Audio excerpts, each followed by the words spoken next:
Bonjour à tous et bon Lag Baomer. Comme tous les matins, nous nous retrouvons sur Studio Kalita pour un nouveau chapitre d'Un jour notre histoire.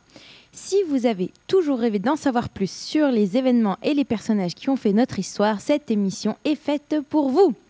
Ce matin, j'aimerais vous parler d'une immense révolution dans le monde juif qui a eu lieu en 5640, en 1860. En ce matin du 18 Iyar, journée du Lag Baomer, David Rome arpente les rues de Vilna dans un état de surexcitation.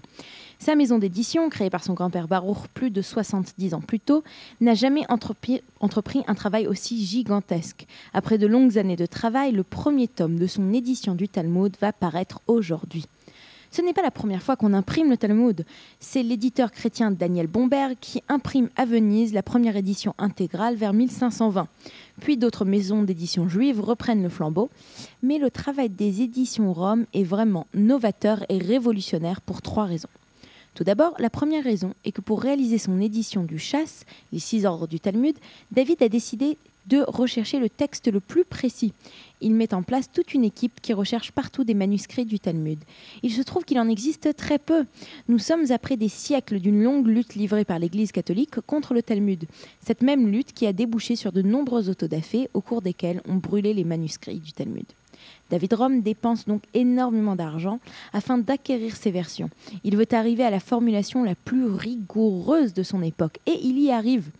Ensuite, la seconde raison est que David décide de réorganiser la mise en page de ses livres.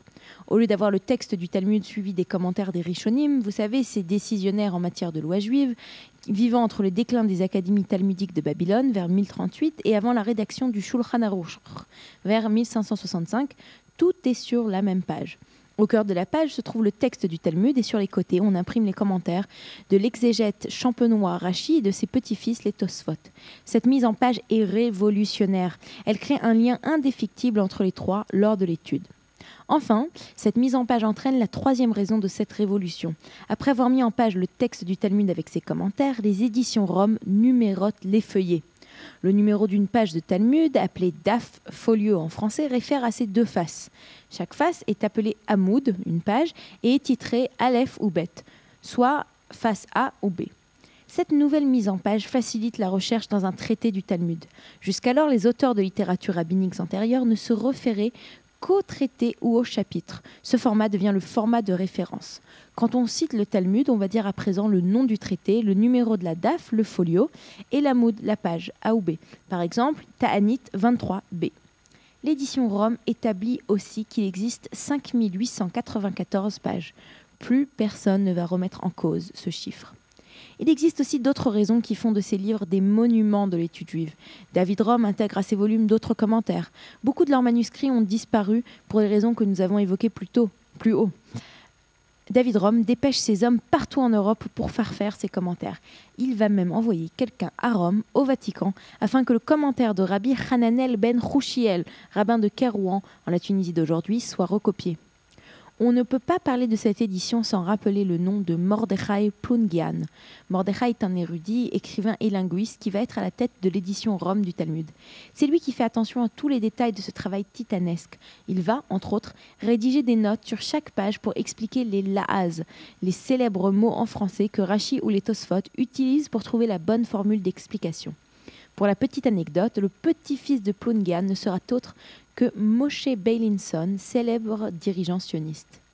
Maintenant que vous connaissez tous ces détails, vous comprenez mieux pourquoi cette édition Rome est la plus grande révolution en matière de livres de Kodesh depuis très longtemps.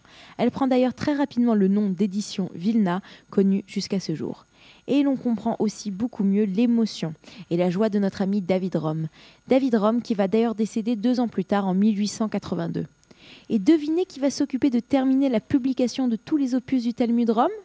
Eh bien, c'est sa veuve, Dvorah, qui va prendre les rênes de l'entreprise familiale et qui va permettre jusqu'en 1886 à l'impression de la totalité du Chasse en format Rome.